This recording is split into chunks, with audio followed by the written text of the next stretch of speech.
Welcome back, everybody, to the Triad of the Force podcast, a podcast from Puerto Rican friends coming together to do deep dives into Star Wars and other nerd-related media. As we said last time, we are not quite done with Andor yet.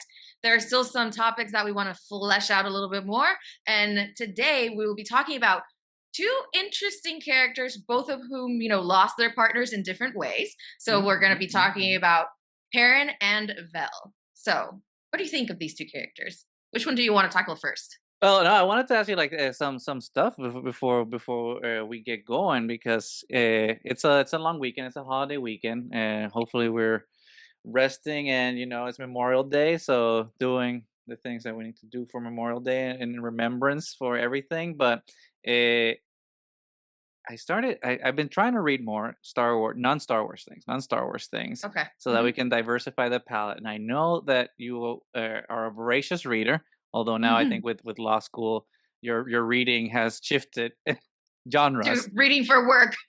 so Yeah. to speak. But I was curious. Did you ever read back in the day? I don't know if in middle school, high school, or college. Did you ever read the Golden Compass books, the historic material stuff? Oh, I love the Golden Compass.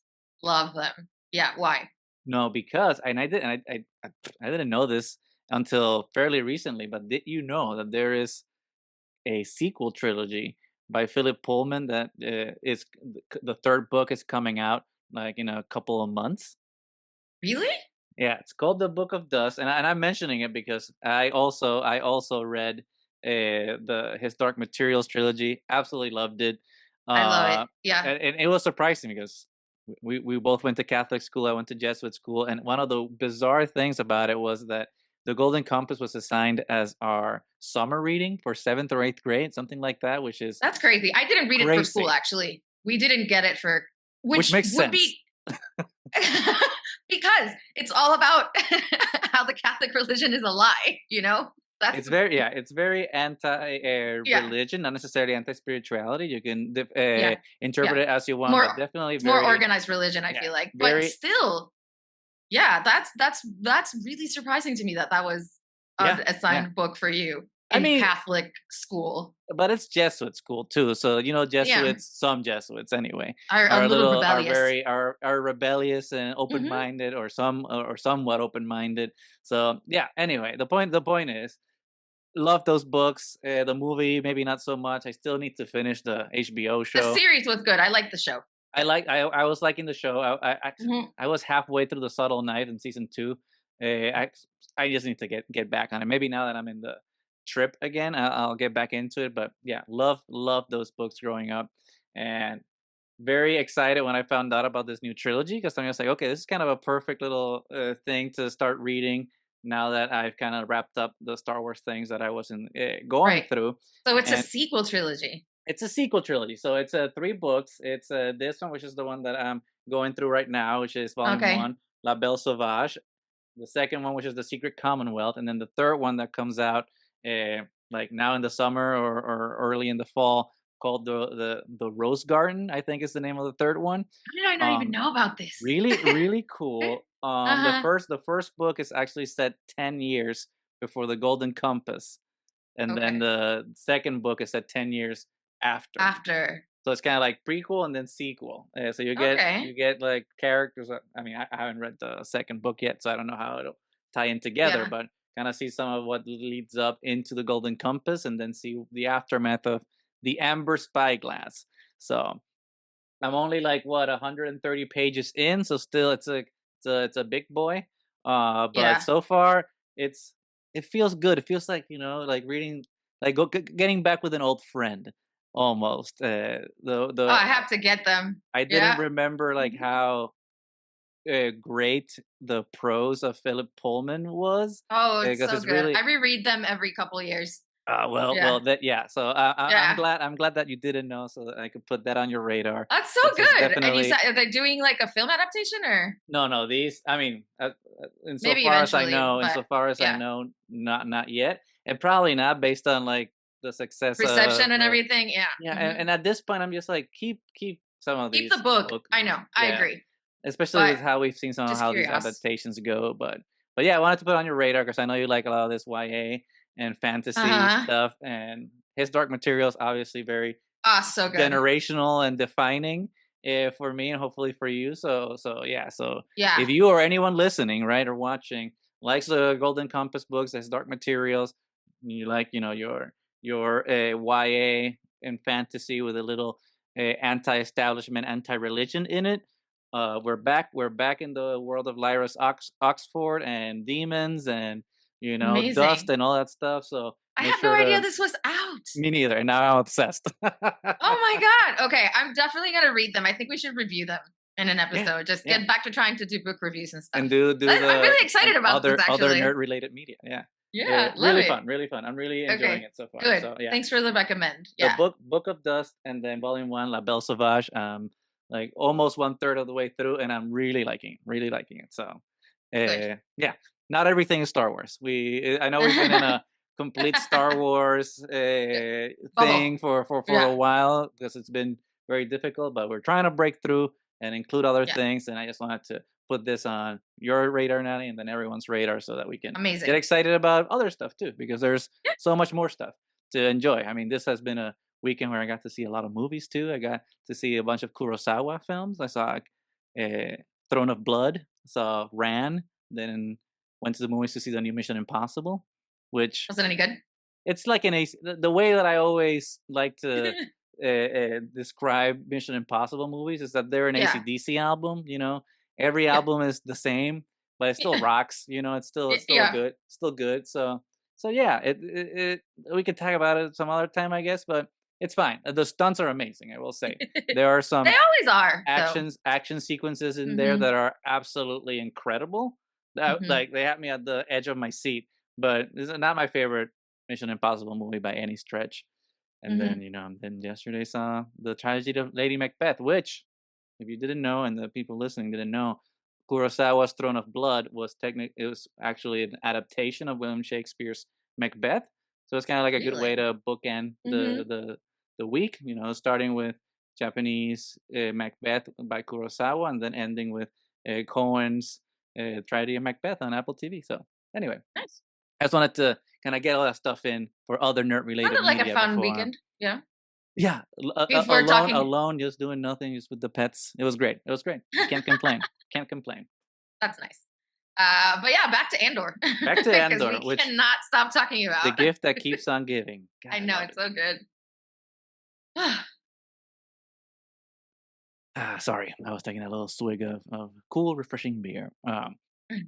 It's a But nice Sunday. Vel and Perrin, I think we've done a good Yep. job of like these pairings of these pair Mhm. of pairings that we have been doing in this so far duology of episodes thing. Like uh, Saw and Lonnie worked out really good. I think it's like Yeah. opposites Mhm. to each other and like how they're engaging with rebellion, and then Vel and Perrin. Surprisingly, you'd think that they wouldn't have worked, especially with season one, and especially Right. with the Mhm. characterization that we had of Perrin in season one. We wouldn't have thought that these two characters kind of work well together, but season Mhm. two definitely fleshed out Perrin's character in a very Yeah. surprising way, and it was very interesting not just to see just isolated in the series Perrin as a character, but see fandom and their reaction to his Yeah. character in Very season different to two. season 1. Very Yeah. different because Yep. myself included, in season one, Yeah. everyone absolutely hated Perrin. So Yeah. before we get going with all of this, like, what was your impression with Perrin Fertha, Mon Mothma's husband, in season one? Now I that could not changed by stand season him. two. Oh my god, he was just one of those characters that as soon as he was on screen, I'd be like, "Oh, just don't let him even open his mouth." Like, what an arrogant. Just how did Mon Mothma end up with this man as her husband? Obviously, then we find out that it's an arranged marriage, and they got married when they Mhm. were teenagers, and the really conservative, Chandrilan traditions, which the daughter is exposed to eventually, and like we've talked about before, she kind of chooses. Um, but yeah, I thought he was just like and mean to Mon Mothma. Yeah, Like at the like dinner party when he's just like, "Oh, I put you in the boring side of the table. Like yeah, I'm with yeah, the fun people because you suck." And then just kind of pitting Lita against her, yeah. as in like I'm the good parent, you're the absentee mother that's never around. That he was just like an ass. Honestly, he Mhm, he mhm. added nothing to me.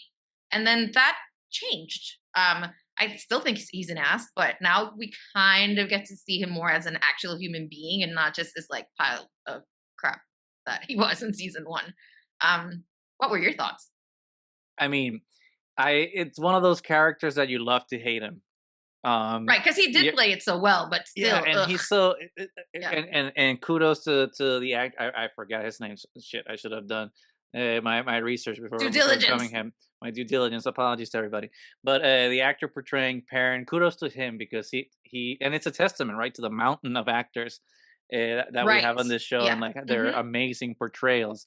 But Perrin was just so well played because anyone could have just made him cartoonishly fiendish, or Yeah. just a More cartoon, blah. yeah, Yeah. a Hmm. cartoon of a bad husband or something. But just to have this suave personality that's also just a hedonistic jerk Yeah. to Mon is such a interesting foil for her, right? Because she's Yeah. so concerned about the rules and doing the right thing and protocol and being a a good citizen and a good politician and a And good a good example.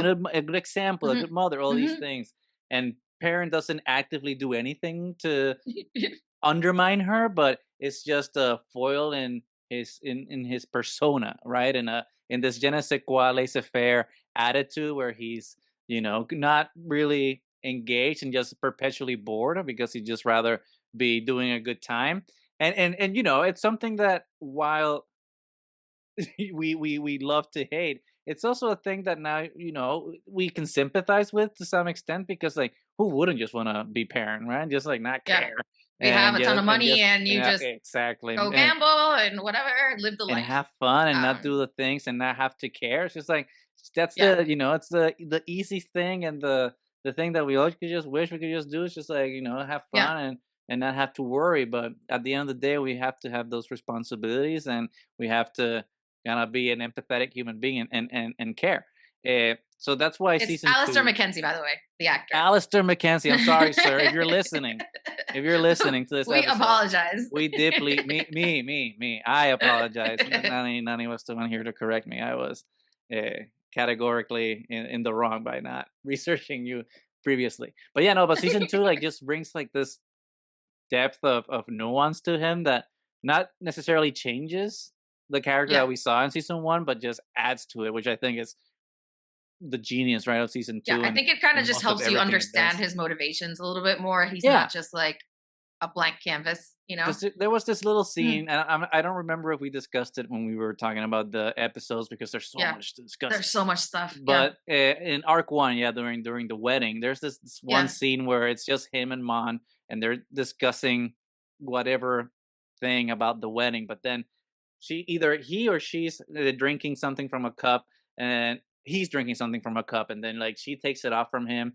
and she drinks from it, and she fixes his, like there's like all these little affectations towards Yeah. each other that were little subtle acting cues that they didn't have to put in there, right? For Yeah. them to do their dialogue or to end the scene, but the fact that those were inserted there, I thought were such genius things because after season one, we just think that they have a loveless marriage, but then you Yeah. see things like that, and you see that there's lingering things there between them, just because Hmm. things might not be perfect or where they would have thought they were going to be, when they got married, like I don't know how many decades ago. There's still some things in there, and I think that that adds a lot to the complexity of parent. So I don't know how did you feel that he evolved in your mind in season two?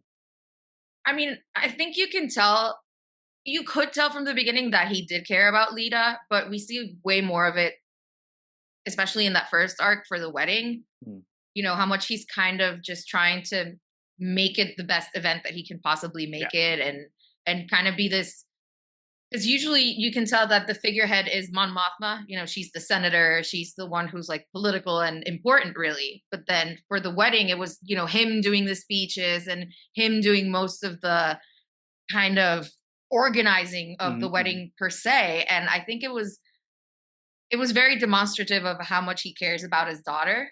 even though the situation is really creepy, that she's getting married to this Mhm. mobster's son.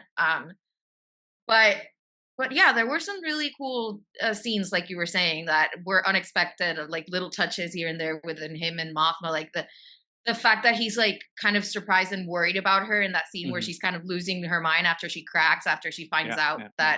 that Tay's gonna go bye bye. So I think there was way more depth to him. And I am kind of sad that we don't really find out what happens. We just get that last scene when he's, in the limo with the drink with his, Mhm, you know, mhm. daughters. Scalding, yeah, to his daughter's Yeah, the mother-in-law. Skulden. Yeah. Yeah. His Which what would wait, what that's a good question. I might sound like an idiot, but what's that called when parents of consuegra. no, I What's don't know. I don't know. That's a good question. I might sound I'm like not an sure. idiot, and people are gonna I know. probably make fun of me Somebody because it correct us, must be please. something What's the title obvious. for that? Yeah, there should be a title for but that. yeah, thinking like taking a little uh, cruise with his daughter's mother-in-law, which was interesting because if Skolden is this nefarious mobster as he's been presented to us, that's playing with fire. That's playing with Yeah, fire. Like that's not a smart idea at no, all, I don't feel he like. doesn't look at happy at all in this No. endeavor. Mhm. It Yeah. it does seem like it's just which I think it's what Tony Gil. I think I was reading an interview with Tony Gilroy where he's mentioning that where it's just like yeah he's trying to be a hedonist and enjoy life to its fullest Yeah. potential, but realizes that there's that's empty. They're empty calories because when Yeah. you're just like having fun for fun's sake and not really getting any depth into it, it's just like then what's the point? And it's defeated. So I think it also speaks to that he cared more about Mon Mothma than we realized, because mhm, otherwise he wouldn't mhm. have been like so broken about her leaving. And So I don't I'm glad you say that because know. that Okay. I wanted to bring something up Segue. precisely about that because it was revealed I don't know how many weeks ago, but one of the writers for the show, Tom Bissell, revealed that there was a cut scene for Perrin that would have changed Mon's story. And it Okay. was and I'm quoting here from an article from Dork Side of the Force.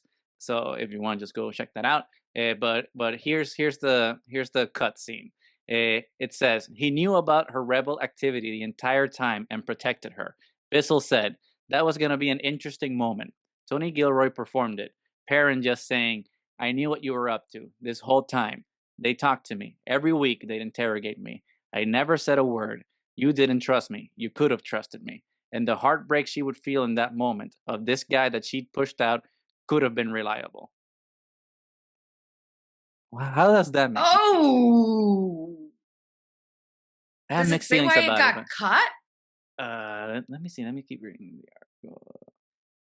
No, it doesn't say why it got cut. I would imagine it's just a pacing and a Yeah. timing thing. It's just kind of this was probably when Mon Mothma leaves the Senate. Yeah. So I'm probably like it's a pacing. You can't like stop the action Well, I to. mean, the fact that they didn't include it means to me that it was a conscious decision not to go in that direction. Mhm, mhm, mhm, So, because it does change things. I think I like it better without the scene, because mhm, I don't need my bad guys to be, made excuses for.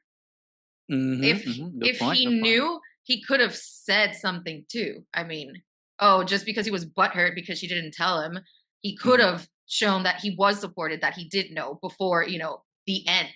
So I don't really think it vindicates him all that much, but I think it would have been devastating to Mon Mothma, because she must have been so alone for so many years that the fact that she could have had an ally in her own home with her would have, I think, changed a lot of things for her. So I think that revelation would have been devastating. But at the end of the day, I don't think it would have changed much No, it definitely at doesn't all. absolve. It definitely doesn't absolve him Yeah.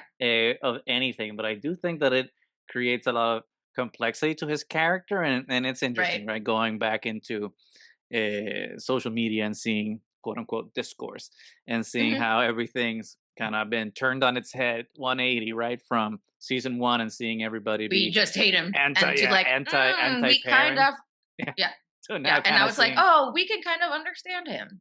yeah, Yeah, it's fascinating. It's what a testament, right, to what good writing can do to a yeah. character, And in I mean, terms you of don't have to changing be their a good perspective. guy to be, relatable. No, no. So, I Uh, mean, but yeah, but I think I'm with you. I'm not sure that yeah, this was necessarily. I don't think that the show is any less powerful by losing this scene. It's not like, yeah, for example, some of the Revenge of the Sith deleted scenes. I think that right. the movie is a lesser movie because it's missing some of those. Because it I agree. definitely, like, especially all the delegation of 2000 stuff, we would have had Yeah, Genevieve O'Reilly back. We would have had a lot of right. nuance towards the rebellion.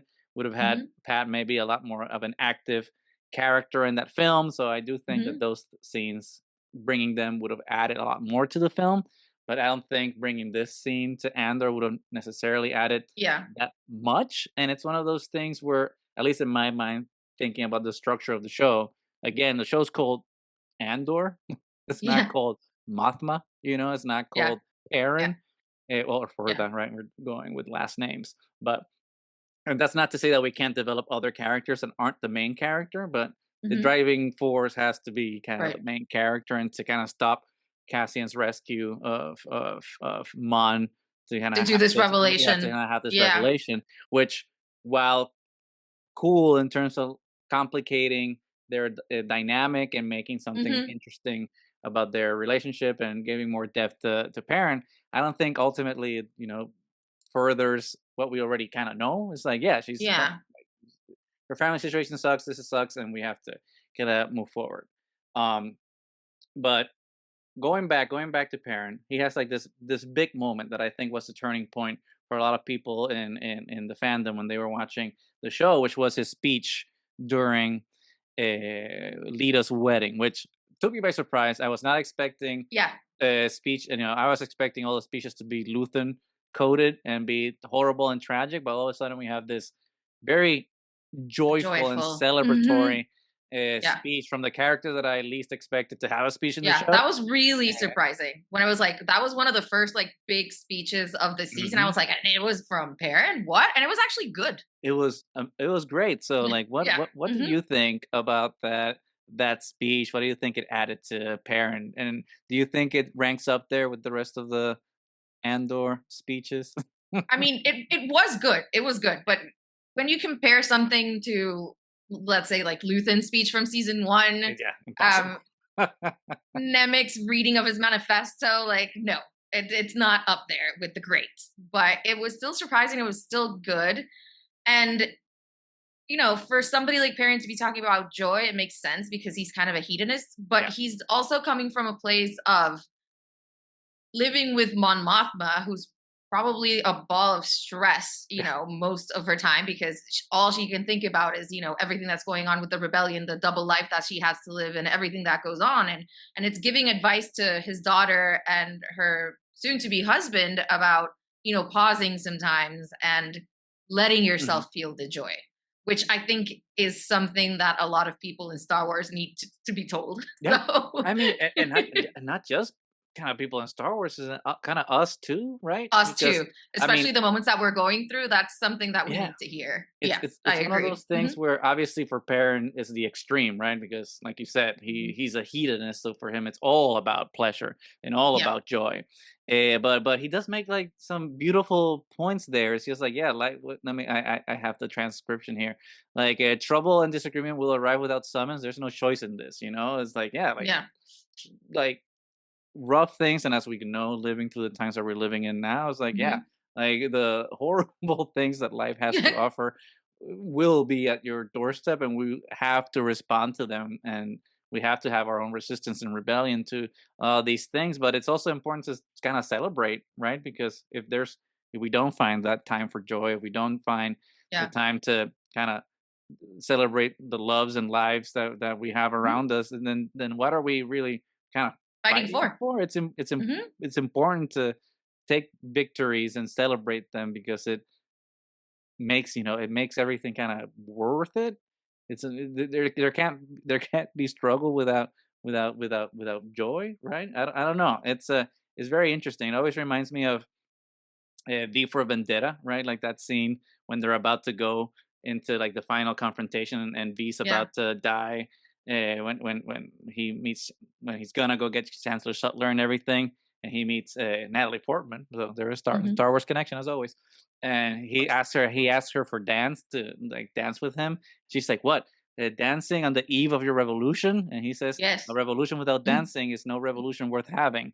I'm just like, that Mhm. always kind of stuck out to me, because I'm just like, yeah, Yeah. yeah, that's and it's one of those things that at least I always remember from history books, like pictures from, resistance and marches. It's just like someone kissing in in a protest or something like that. It's like people that are finding like these little moments of, and it's the cliche, right? That everyone's been saying is joyous resistance, and Yeah. that's true. That's true in in moderation, right?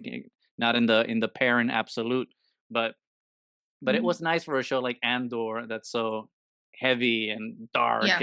and tragic. It's a tragedy at the Yeah. end of the day. That ends with hope, but we already talked about that. A tragedy to kind of Yeah. like take a moment to kind of show a wedding and a moment of celebration, and remind us, Yeah. right, that we should. And it's not wrong. I don't know, I mean, at least for me, people sound off in the comments if you think it's wrong to celebrate in times of darkness, but it's important. It also I keeps us think it is maintain our too. sanity. I don't know. Hmm. Yeah. So I never, I yeah, agree. I never expected Perrin to be the I one know. to kind of To drop give us some that. of that Yep. wisdom there, Yeah. and in this show. And again, masterfully acted, because it was Oh yeah. so good. And it's, a different affectation, right? Like the parent that we saw being performed in season one could not have given that performance. Yeah. So it was very, Hmm. you could tell they were retooling his character a little bit to to be a little different, so that fandom didn't just hate him vitriolically, Which which we did in works season one. for Yeah. sure. And I've been saying this, as a broken record, basically, for all this time that we've been talking about Andor. But if you want more Perrin and more nuance to his character and more context, read Reign of the Empire: The Mask of Fear. The book is amazing. It's so good. It's so good, and there's a lot more Perrin content in there. So for all of you completionists that want to know more about Perrin and Mon Mothma's relationship, go check out that book. Not only is it a good book to know more about the Andor characters you like, it's also just a good book, period. Mhm. So we'll see. But anyway, this is only one half of the equation. We Right. have Perrin be that sleazy, hedonistic character that maybe has a heart of gold. Maybe we don't Somewhere know. in We don't there know. hidden. At least in a deleted scene, maybe. Mhm. But we do know someone that definitely has a heart of gold, who is a hopeless romantic in a time of despair, and that is another of Mon Mothma's clan, is Vel. So Vel, Mhm. what did you think of Vel? But which, by the way, correct me if I'm wrong, and because my memory is going to shit, and I don't remember. I'm starting to forget where actors were previously, but the actor that plays Vel, she was in Game of Thrones. I think so. Okay, Let me I'm check. not. I'm I'm not. kind of terrible at this, but sometimes I'm good at this. Yeah, she was. Okay, She was in Game of okay. Thrones. Mhm. Yeah. What a good gig. That's good. Two hit franchises. Not Hello, Pedro bad. Pascal. Pedro Pascal's everywhere now. He doesn't even Yeah, count. he's in everything. He's Yeah. transcended. He's Yeah. Now he's gonna be in Fantastic Four. It's just Yep. Yep. he's a spoiled little brat at this point. Yeah. I Yeah. mean, we love Pedro Pascal. Don't get me wrong, I but know. like, We holy do. crap! We do love him, but the ability to be in Yeah, Game of basically Thrones, The Last of everything. Us, Star Mhm. Wars, Fantastic. It's too much. When is too much? Too much. I used to remember that I would think that Ryan Gosling was the one that was too much of talent and everything, but maybe Pedro Pascal, I think, just Well, beats and him. now Ryan Gosling's going to be in Star Wars too. So, Yeah, not fair. You can't be that yeah. handsome and that Yeah. talented and then Yeah. also have all that stuff. I'm not saying Yeah. I'm against it. I'm just saying that I'm a little It's jealous. just mean. It's just a little mean. It's A just little a bit. little A little mean. bit. The rest of us are Yeah. just trying to go through our lives and, and get a raise, by the end of the year. And then here's this guy, being Yeah. beautiful Hmm. and whatever. Anyway, Belle, Yeah. what were your thoughts on Belle? So Vel to me was really interesting because when we first get to meet her in season one, all we know is that she's, part of the rebellion, that she's with Cinta, even though we never see scenes of them actually being together. You know, they didn't actually pull that trigger till season 2. Yeah, Thank Star God Wars they didn't say gay finally did until it. now. Yeah, Yeah. Um, and she's kind of just antagonistic towards Andor, and with reason, rightfully. Yeah, because because Luthen just put in a new person who's a mercenary like 3 days or something before the mission was supposed to go off. So I mean, it was rough, and then you can see her surviving, in the woods, like she's completely at home, and then later mhm. you find out that she's actually Mon Mothma's cousin, and she's like super super rich and all Yeah, these things, and it's such a different character that you compare to Perrin, who like thrives in luxury, and yeah, her, who yeah. was a legit heiress, abandons everything because she sees things that are going Mm, wrong mhm, mhm. within the empire, and she joins the rebellion really early on, which to me makes her amazing. And then obviously, because she's amazing, she cannot be happy, and we need to kill Cinta. So Yeah. Star Wars cannot let people be happy. That's But good, that's anyway, good, that's good that you said that, because I was making a note here, because they're both characters that, right, by yeah, the end of the season, lose lose their their partners. their Yeah. loves, Hmm. or a thing that they love, right? Hmm. Because, with Parent, it might not necessarily be Hmm. Mon, but he loses the life that he loved, right? And by the Hmm. end of it, he's hopeless, right? He's hopeless and Yeah. devastated and hollow inside. And Yeah. meanwhile, we see Vel at the end, kind of in a way complete, even though she's not Yeah. Cinta, and she has hope and she has determination and she Yeah. has her family, right? Yeah. Perrin is still in Coruscant. He has all the life and luxury that he wants, but he's still empty and hollow, without Hmm. with a person, but without really any joy left. Hmm. And Belle's in the jungle without any of the trappings of luxury. But she's with her cousin, and she's with her found family, and she's now hopefully with her new bestie Clea. And Clea. Yeah.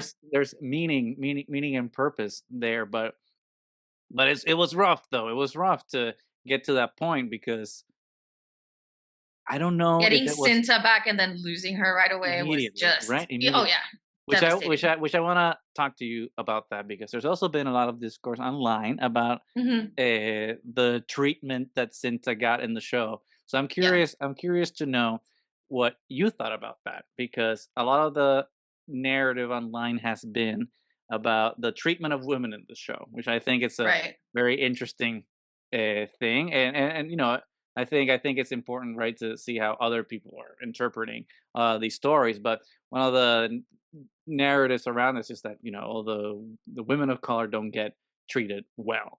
And the best example is Cinta, right? Cinta. Getting Yeah. shot. Like the only woman of color that's also happens to be queer gets immediately destroyed. So like, Yeah. so like, how did you feel about that? Well, I think honestly, Star Wars has been kind of cruel to women in general Mhm, mhm, from the beginning, and kind mhm, of dismissive towards them. Perfect example, Padme Amidala in that third mhm. movie. I mean, she Yeah, was basically made useless yeah, can that can entire agree. movie, you know? After, and thank God for the Clone Wars animated series, that we see how much of a warrior she actually was, not just a senator, but a true warrior for the Mhm, rebellion, for wasn't a rebellion yet, but for for the Republic.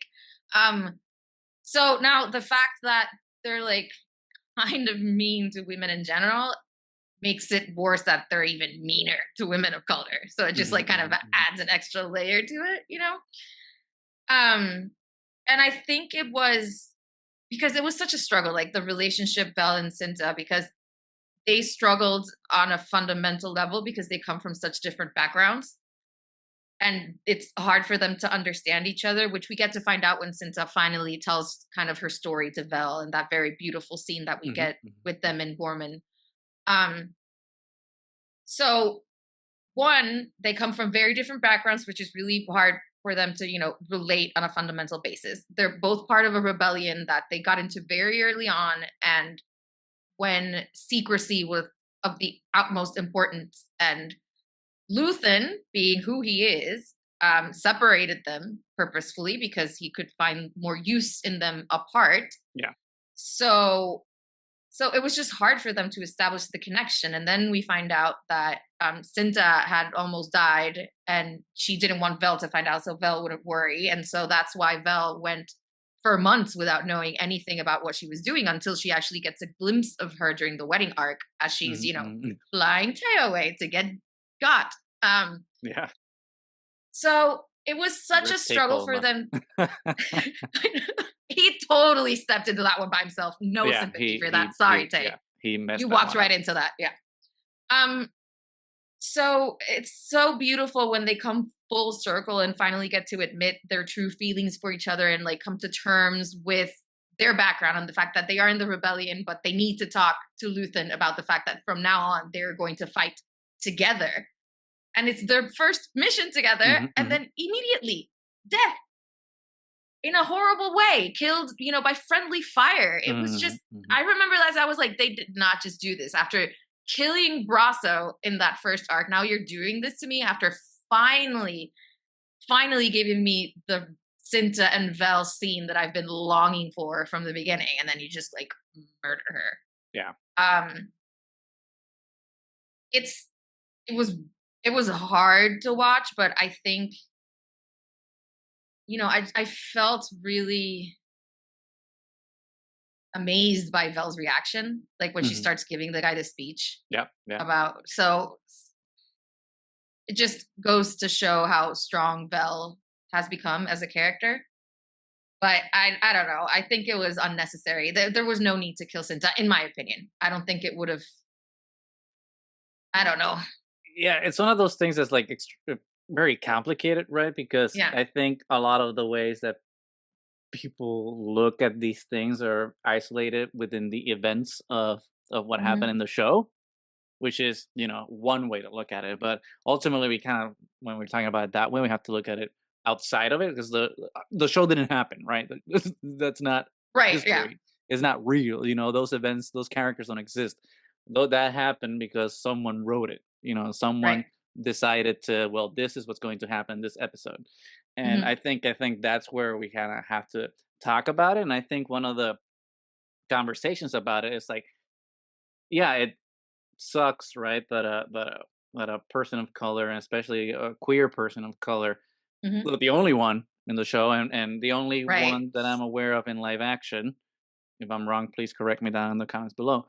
Is unceremoniously killed. But there's also a conversation of saying like, well, but they shouldn't have plot armor either, just because of that Right. distinction. So I see that as well, which to an extent I kind of Yeah. that's to an extent like that's why I didn't mind so much the death in the show, not because obviously not because I want the character to die. Obviously, I love Cinta and I want to Right. see more of her, but it was because it wasn't a useless death in the sense that it wasn't written without any purpose. It was to kind of show the stupidity of men and their consequences towards women. It's just like you have these Mhm. two women that are extremely knowledgeable and capable coming And there the to, one thing they told you is to not and the one use a thing gun. exactly, and the one thing they told you is to not use the gun. So it's just like a silly little boy that can't listen to what a woman says inevitably True. leads to Hmm. to a tragic end to their story, which is, let's face it, that's kind of like life around. Yeah. That's like kind of normal life for a lot of women nowadays. It's just men not listening to them, and then men's the actions of men not listening to women unceremoniously takes women's lives. So in that way, I think it kind of works to kind of frame how how Mm. how horrible it is to be a woman around around men. But I also understand that, right? That there's a reason Mhm. that we need to protect these characters because there's not a lot of them, and Yeah. they mean a lot to the people that they're representing. So it's it's tragic both in the show and like and outside of it for the fandom, Yeah. because we lost an extremely strong character. But I don't think it was I don't think it was unreasonable either, you know? I Mhm. don't know, maybe that's a controversial opinion, I don't know. If Yeah. You can let us know what you think in the comments as well. please, and again, like, this is a Puerto Rican podcast, a diverse podcast, so we always wanna see more representation, not less, so we're not saying, Yeah. that we are okay with representation, because representation can always be better, but Hmm. there's also the fact that, yeah, just because we're being Yeah. shown in a show in a certain in a certain capacity doesn't mean that we're also protected uh, Right. from being killed off, I guess is what I'm trying to say. And it's also a contextual thing of we have Diego, we have Adria, we have Rosario, we have Pedro, like we have obviously now Benjamin Brad, previously Jimmy Hmm. Smith. Like Hmm. we have a whole slew of a Latino army. Obviously, the South Asian army is not as strong Yeah. as the Latino army, but we do have like a lot of people of color. So But like we could there are always use more. we can always use more. So like Hmm. there's a lot of room for improvement, but we have to contextualize things are categorically better, and that's not to say that we can't ask for More. improvement. So yeah, there is improvement, but I don't think that Cinta's death is taking us back.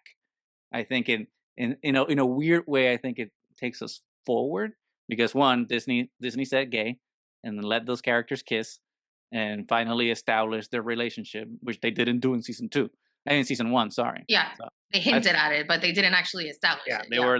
they were going around it. So I think at least in Yeah. season two they did the Yeah.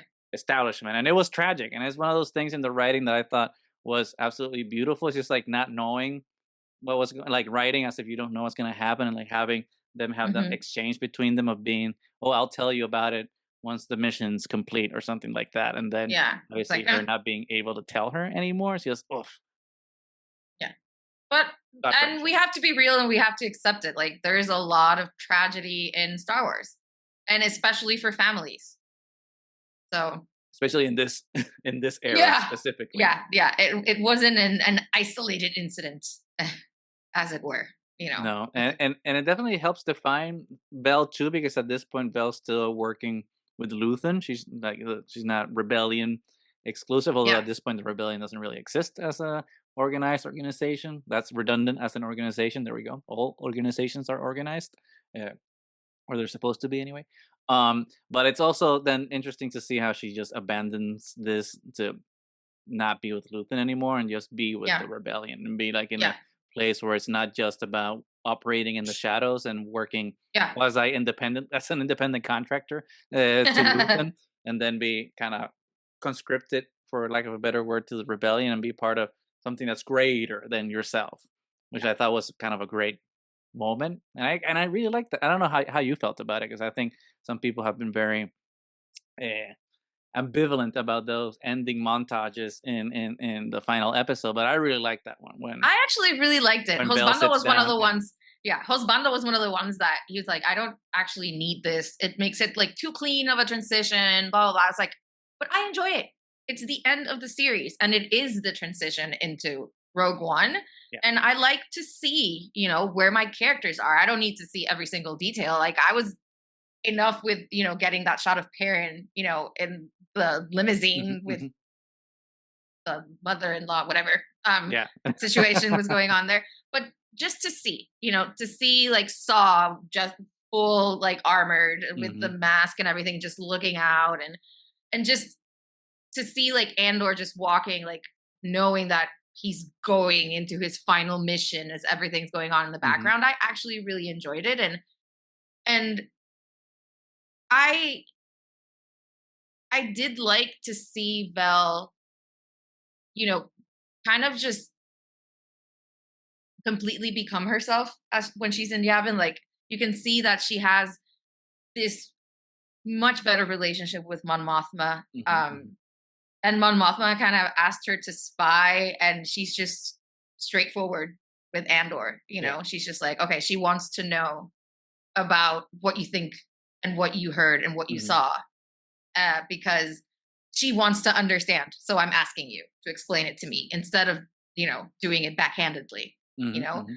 and I think everything she went through and that transition from Luthen's rebellion to what becomes the rebellion in Yavin, that's going to allow her to help Leia, Mhm, you know, mhm, mhm. do the transition as well and actually connect with other human beings, Yeah. because Leia was so lost after losing the one person that was a constant in her life.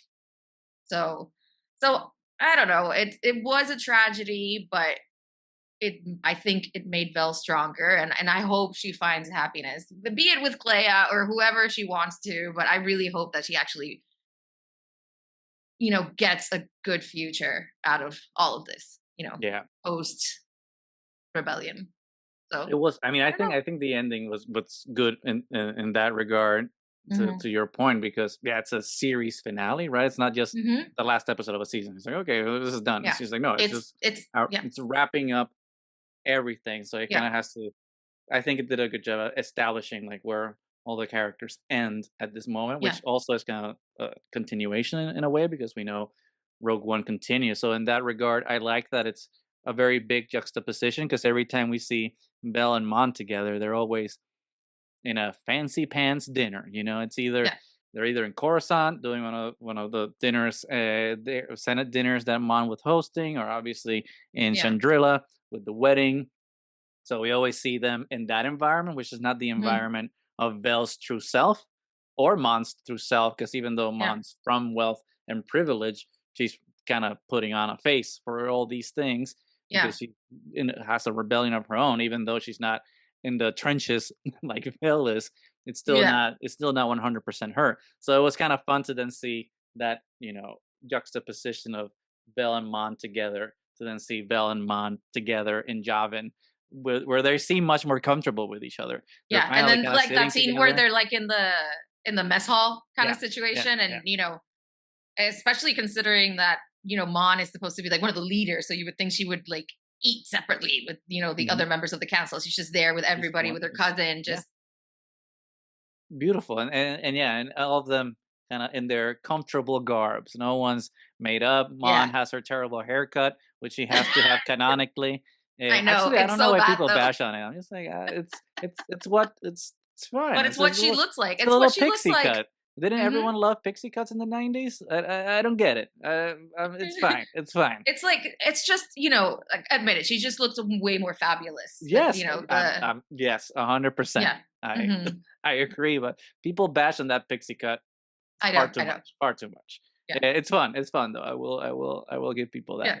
But Hmm. no, but it's also a good way to kind of end her story. It's tragic, right? Because Yeah, she lost the one she loved after reconnecting with her, and we no yeah, longer have Cinta, but at least we have one space lesbian left in the galaxy. And I've been seeing a lot of people with their stupid, shitty theories saying that she's Darcy from the Last Jedi and the Rise of Skywalker, because she's also a lesbian, because we see her kiss a woman at the end yeah. of Rise of Skywalker, and they're like, You "What can if just Vel?" assume the Yeah, one people are like, lesbian is the exactly, one lesbian. exactly, There can't exactly. be other I lesbians in saw Star Wars. I saw people saying that. I'm just like, oh my god, just relax? Not everything has to be the thing from the other thing. It's just like there Yeah, can be more than one white lesbian. Okay, it's just let's just calm down. It's just when Finn was announced as a character, he had to be Lando's son. It's just because it's like can characters that are not based on your racial or gender or sexual normative not be related to each other? Can multitudes exist? yeah. But I have to bash that theory before we kind of seg into like what would you like to see, because we know that Pell I confused their names. You know that Bell and Perrin's story isn't over, because we know that they did not bite the dust by the end Yeah. of season 2 of Andor. So, like, where would you like to see both of their journeys continue? Either comic books or head canon shows, whatever it is. Like, where would you like to see them kind of end up in the future? It's interesting because I don't know how much they would have to do per se. I mean, I don't necessarily want Vel to still be in the fight. She was there from the beginning. I don't think she would necessarily have to still be fighting, all these years later. So I would like to just have her retired somewhere with a family and, Yeah. doing her thing, and probably in a leadership role, because I don't think she would be happy just being, a stay-at-home anything, So I don't know. I don't know. And Perrin, I think it'd be interesting to see if Perrin could be turned somehow and find some purpose for his life aside from the hedonism and the Mhm, knowledge mhm. that he does have and the connections that he does have within maybe work into something, but I would think that'd be maybe more in books and stuff. Yeah. I don't think we're gonna see Perrin or Vel again in live action. Uh, Hey, wouldn't it be Who crazy knows? if Ahsoka season 2? Oh Because my god. we already saw Mon Yeah. in season Yeah. 1, and Yeah. she has her nicer hair, not as fabulous, but her nicer hair back. Yeah. Wouldn't it be just hilarious to just have a Perrin or Vel show up in Ahsoka Sure. season Oh 2? my god. I just for the record, I hope that doesn't happen. I'm just saying that as a joke because it would be kind of interesting to see Filoni fight with Gilroy and be like, "No, those are my characters. No, I'm getting those characters. I'm better than you." I'm pulling them out of there and into Yeah, my stuff. have some Yeah. sort of a well-meaning fight about who can do what characters best. But no, I agree with you about Vel. I think that she deserves a retirement. She deserves Mhm. happiness. Um, I mean, I don't think she would ever retire because she seems like a Hera, you know. Even in the New Republic, she's gonna be kind Yeah. of like, oh, there's things that need to be done because we have to Yeah. always do the right thing. But I hope that she does it, you know, Yeah. Not from a necessarily front lines all the time. exactly More. Yeah. in a Hmm. position of safety, you know, and enjoy, be able to find new love, you know, and enjoy the life that she helped build for everyone because Right. it is nice for the people that, you know, not everyone has to be Frodo, you know, who can't be happy after And saving has the to world. exile himself. Yeah, Yeah. we don't have to have like this Western, you know, hero myth Walks of into the the sunset. yeah, that you have to like remove yourself from Hmm. society and not be able to enjoy. Not everyone can be What you fought Moses. for.